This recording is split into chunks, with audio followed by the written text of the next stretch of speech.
Quand il s'agit d'un problème important de société ou de liberté individuelle, il y a deux façons d'en parler. On peut en parler assis dans son canapé luxueux avec ses objets de valeur et de prix autour de soi et parler à un journaliste qui va retranscrire vos paroles. Puis on peut en parler de façon plus documentée, on peut écrire sur le sujet, on peut essayer de réfléchir à ce que ce problème représente. Alors aujourd'hui, je vais vous parler d'aide médicale à mourir, de suicide assisté. Je ne prononcerai pas le nom d'euthanasie, parce que, à mon avis, le mot euthanasie n'est pas approprié, parce qu'il ne recouvre pas la réalité de ce que une demande légitime que font beaucoup de personnes, c'est-à-dire de pouvoir terminer leur vie au moment de leur choix, sans violence pour elles-mêmes et pour leur entourage, et avec l'aide de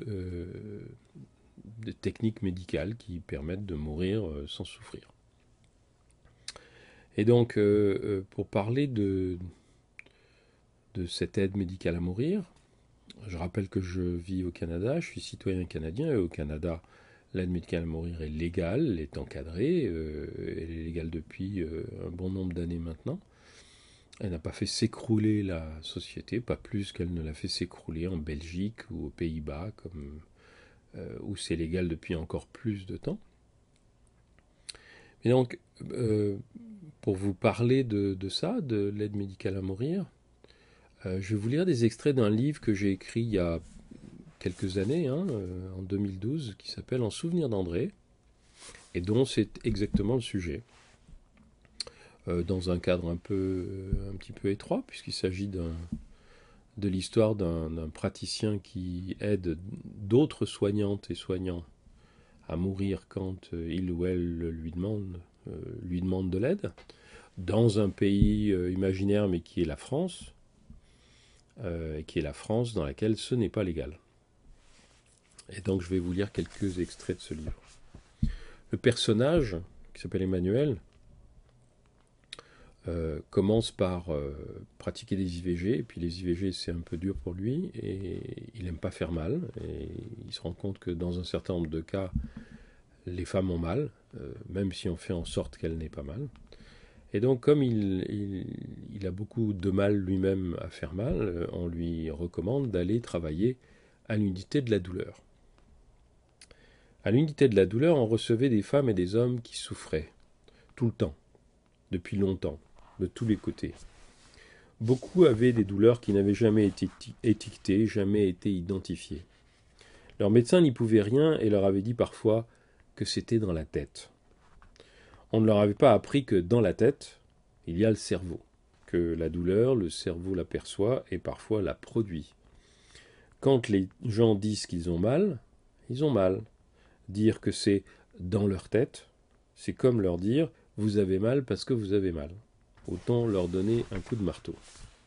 J'ai appris à manier les antalgiques mineurs et la morphine, les opioïdes synthétiques, les anesthésiques locaux et généraux, les neuroleptiques, les antidépresseurs, les myorelaxants, les alpha-adrénergiques, les blocs plexiques et les neurolyses, les péridurales. J'ai appris à analyser les douleurs chroniques, à identifier l'origine des douleurs projetées, à apprivoiser les douleurs fantômes. J'ai appris à employer le placebo, la relaxation, l'hypnose, les gestes, la parole. Les gestes qui atténuent l'angoisse. La parole qui, sans donner de faux espoirs, aide à s'ancrer dans la réalité. J'ai appris à apaiser la douleur des autres. Pas trop, sans les endormir, sans les empêcher de se sentir vivants, mais en les aidant à ne plus ressentir ces cris des profondeurs qui éventrent ou arrachent, à ne plus être dans la douleur totale qui empêche de ressentir quoi que ce soit d'autre, qui empêche de penser, de sourire, d'être présent au monde. J'ai beaucoup travaillé, et bien, je crois, mais ça ne me suffisait pas. Il y avait des douleurs qui résistaient à tout, des douloureux qu'on n'arrivait pas à calmer, des visages qu'on ne parvenait pas à éclairer. Et on ne parlait plus de douleur alors, mais de tristesse, d'abattement, ou quand rien ne semblait agir, on se raidissait pour dire, sur un ton mécanique, métallique, qu'on avait affaire à une dépression profonde. et on rajoutait des antidépresseurs. Et puis quand on avait tout épuisé, on sortait de la chambre avant de l'être aussi soi-même, et on y envoyait quelqu'un d'autre, qui échouait à son tour. Un jour, je me suis trouvé face à un de ces corps épuisés. Une femme. Je voudrais dormir. Je vais vous prescrire. Non, je voudrais dormir. Vous ne m'entendez pas. Je vous écoute, mais vous ne m'entendez pas. Elle m'a regardé droit dans les yeux. Je voudrais rentrer chez moi et dormir, s'il vous plaît.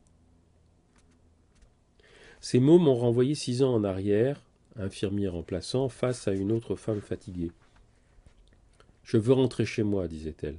On me dit qu'il ne faut pas, que c'est trop tôt, qu'il y a peut-être encore des examens à faire. Qu'est-ce que vous en pensez ? Qu'est-ce que j'en pensais ?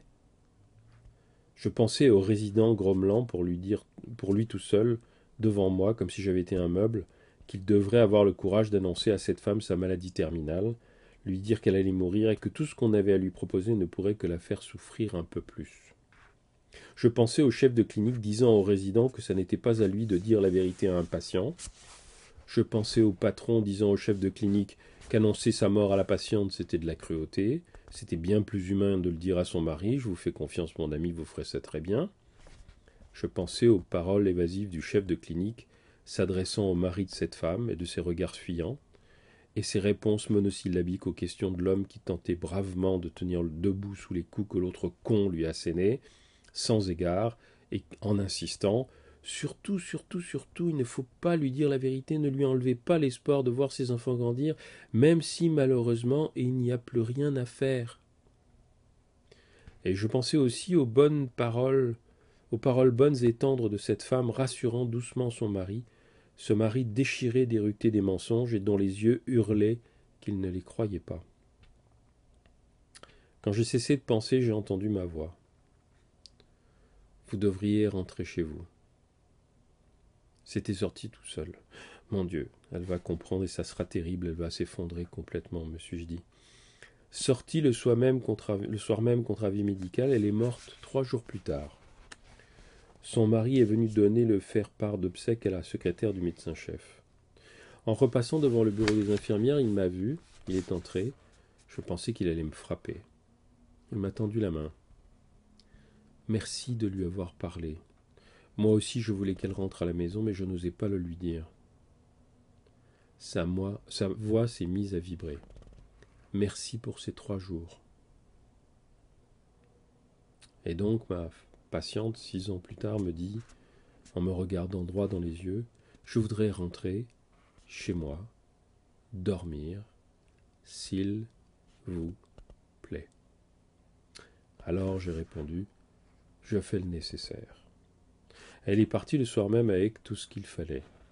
Elle vivait à plusieurs dizaines de kilomètres de l'hôpital. Cette fois encore, j'ai attendu qu'un membre de sa famille vienne me faire des reproches. Mais personne n'est venu. Des mois plus tard, j'ai appris qu'elle avait dormi pendant plusieurs jours dans sa maison, la fenêtre ouverte sur le printemps. Elle avait fini par se réveiller, elle s'était remise à manger, elle avait repris des forces. Elle avait vu le soleil se lever, la pluie tomber. Elle avait parlé avec ses frères, elle avait ri avec ses amis. Et une après-midi, à la fin de l'été, elle s'était endormie une dernière fois. Beaucoup plus tard, un de ses frères m'a rapporté les boîtes de médicaments. Elle n'en a pas eu besoin. Ils pourront servir à quelqu'un d'autre.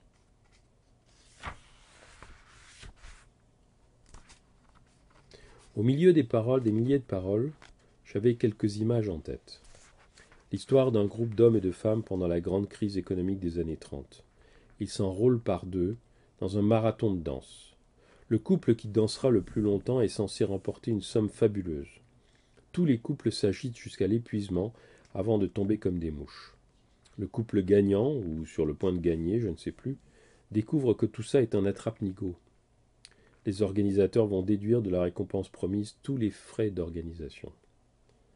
Ils se sont épuisés pour rien. La femme, désespérée, donne une arme à son compagnon pour qu'il l'achève comme un cheval tombé.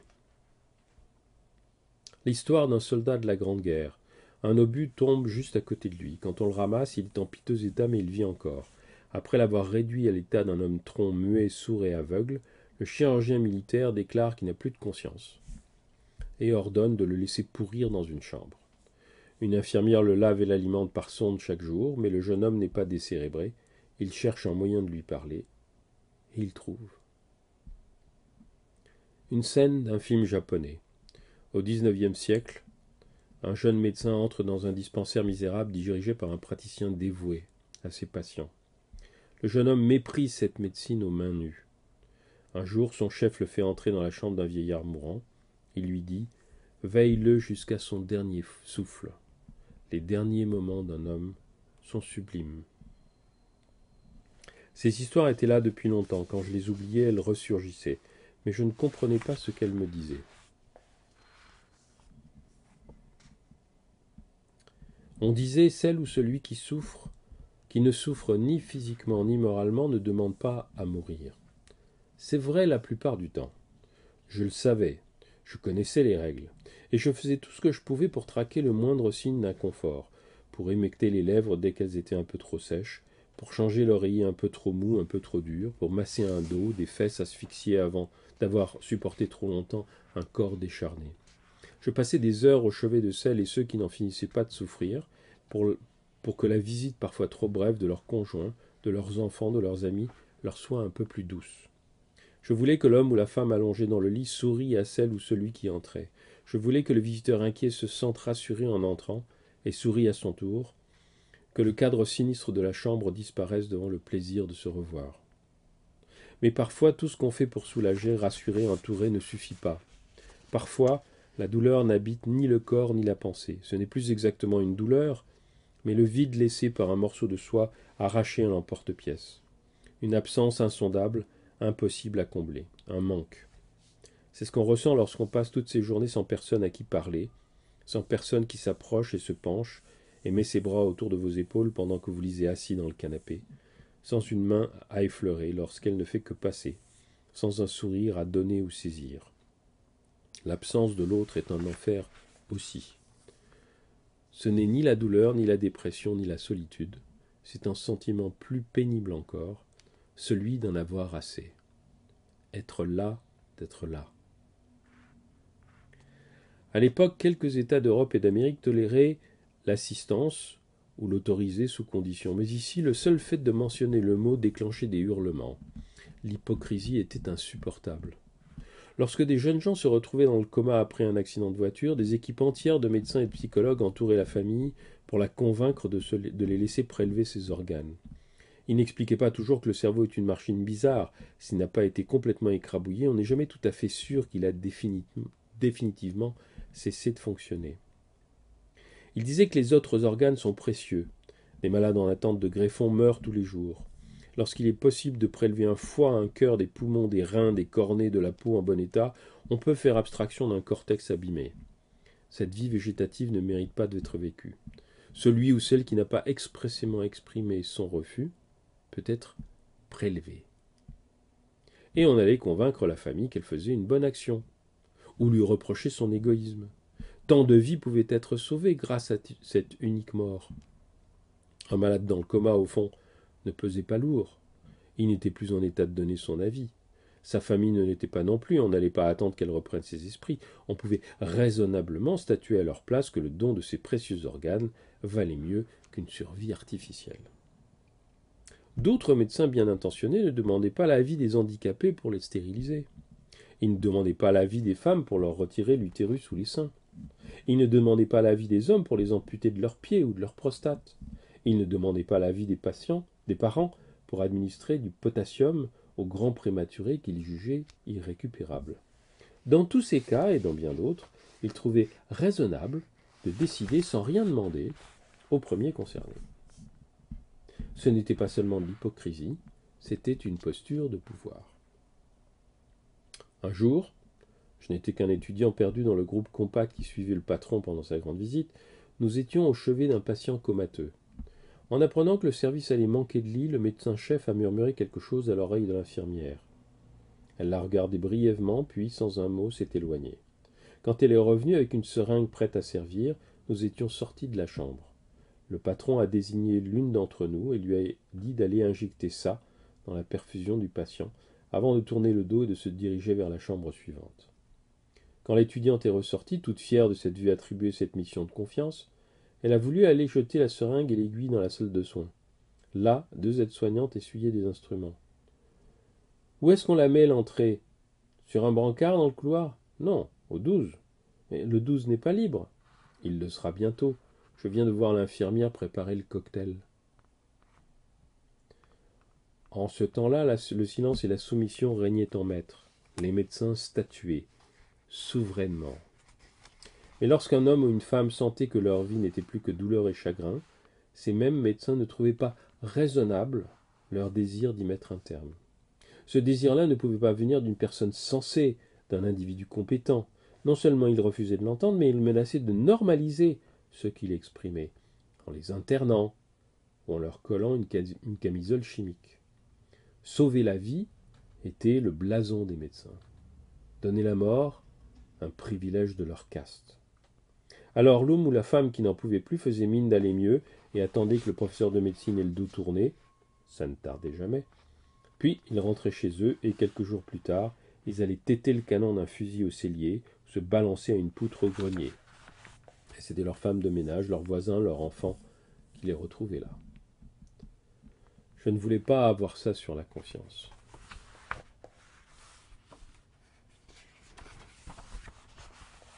La mort est la grande égalisatrice, dit le proverbe.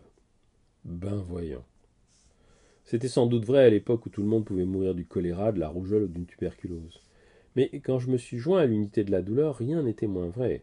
Il n'y avait pas d'égalité des soins, il n'y avait pas d'égalité dans la mort. Les patrons qui confiaient l'administration des derniers cocktails le jour à des étudiantes innocentes et la nuit à des infirmières exténuées déclaraient haut et fort, main posée sur le cœur, que la vie est sacrée, que le serment d'Hippocrate impose de le respecter, que l'éthique des soignants interdit d'en interrompre le cours. Et les patients coincés dans un lit par un respirateur avaient beau s'époumoner, pas question de les laisser librement tirer sur la prise. Certes, on ne refusait jamais une ultime injection à un banquier qui se mourait d'un cancer généralisé. On ne refusait jamais des comprimés de morphine à la vieille mère d'un ministre. Mais si la demande venait d'un jeune tétraplégique anonyme assigné à survivre indéfiniment dans un poumon d'acier, et surtout si cette demande était publique, il n'était pas question de l'entendre. Ce garçon était probablement dépressif, ou manipulé par son entourage, ou mal informé sur les multiples possibilités de survivre dans des conditions acceptables. Voyez l'acteur adulé, le savant renommé qu'on montre en photo dans leur fauteuil électrique, qu'on entend parler de leur voix métallique à travers les écrans de leur ordinateur. Puisqu'ils vivent ainsi, c'est bien que c'est possible. Les voilà, les modèles, les exemples à suivre. Et bien sûr, cet argument ne tenait pas debout. Ce qui est bon pour l'autre n'est pas nécessairement ce que je veux pour moi. La question n'est pas de savoir si je peux survivre sans mes bras et mes jambes, sous morphine, en perfusion ou avec un tuyau sortant de l'estomac. La question est de savoir si je veux survivre comme ça. C'était la seule question, et la même qu'aujourd'hui, bien que tant de choses aient changé. Quelle est ma liberté? Et donc en ce temps-là, tout le monde n'était pas logé à la même enseigne, à commencer par les soignants eux-mêmes. Parce que là encore, c'était une question de pouvoir. Les soignants de première ligne, ceux qui partageaient la vie, les quartiers, les écoles, les immeubles des soignés, suivaient le même chemin que lorsqu'ils étaient malades, lorsqu'ils allaient mourir.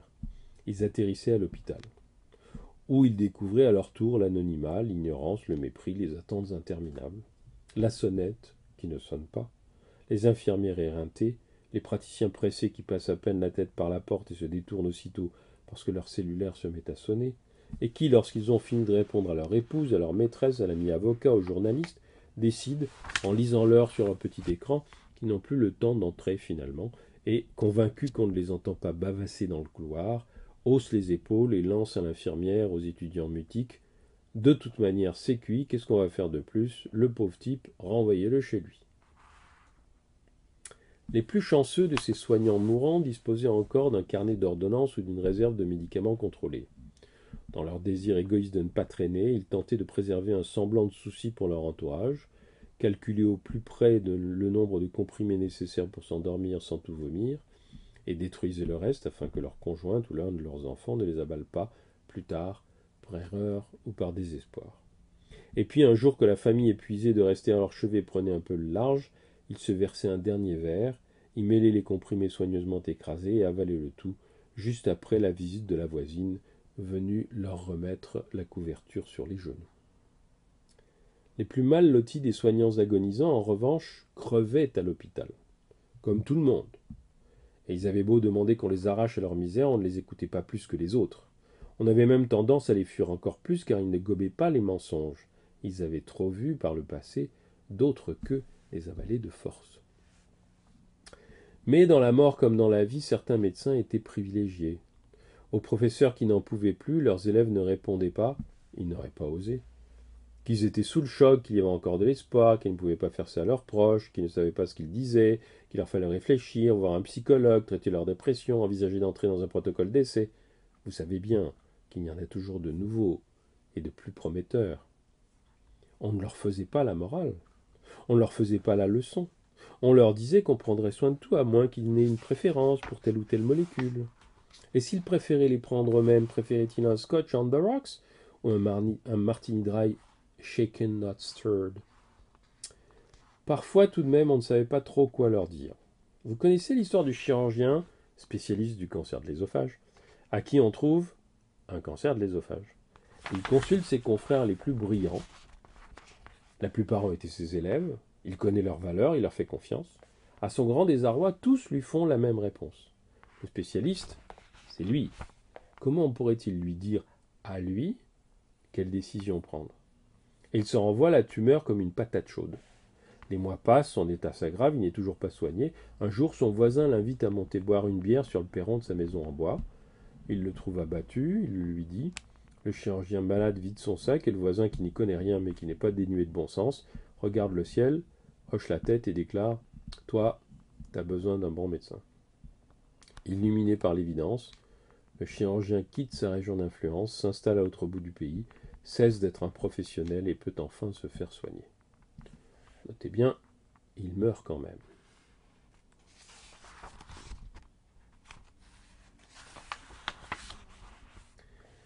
À l'unité de la douleur, tout n'était pas tout rose. Dans les chambres, nous avions l'habitude d'écouter et de prendre du temps, mais dès que nous en sortions, la confusion régnait. Les familles quémandaient des dates, les soignantes demandaient des recettes, l'administration exigeait des notes de synthèse, des bilans, des résultats. Personne n'écoutait notre avis quand nous disions de lever le pied, de cesser les soins superflus, de repenser les horaires insensés des infirmières et des aides-soignantes. Personne ne nous prenait au sérieux quand nous suggérions d'autoriser les visites tard le soir pour les parents, les amis ou les amants qui ne pouvaient pas venir dans la journée, de répondre aux questions des familles dans un langage intelligible, de changer le lit de place pour qu'il soit ou ne soit pas face à la porte ou à la fenêtre, d'envoyer des étudiants intelligents passer du temps matin et soir avec les patients qui voulaient rester lucides mais qui n'avaient pas la force de lire. Et bien sûr, on ne m'a pas écouté non plus quand j'ai proposé de prescrire de petites doses de LSD, de psilocybine, de mescaline et d'autres hallucinogènes aux patients rongés par la peur de mourir. Personne ne s'est penché sur les articles publiés à ce sujet de l'autre côté de l'océan. Personne ne voulait entendre dire que des substances juste là illicites et diabolisées pouvaient lever l'angoisse de malades condamnés et leur permettre de vivre leurs derniers mois en paix avec eux-mêmes, en communion avec leurs proches. Quant à les aider à choisir le moment de partir, il n'était même pas permis d'en parler. Les principes comptaient plus que le soulagement des souffrances.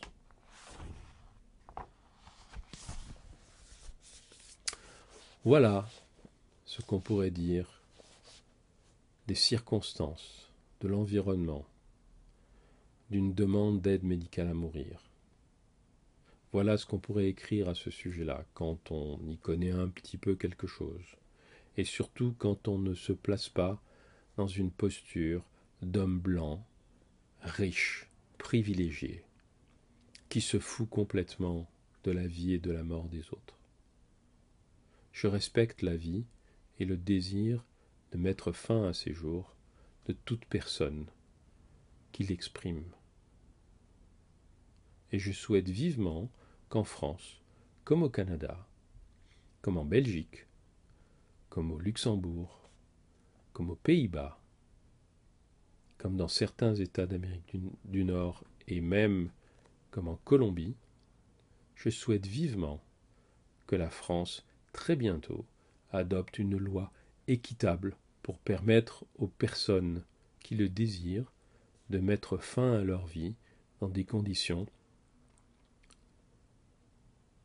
de confort et de manière non violente.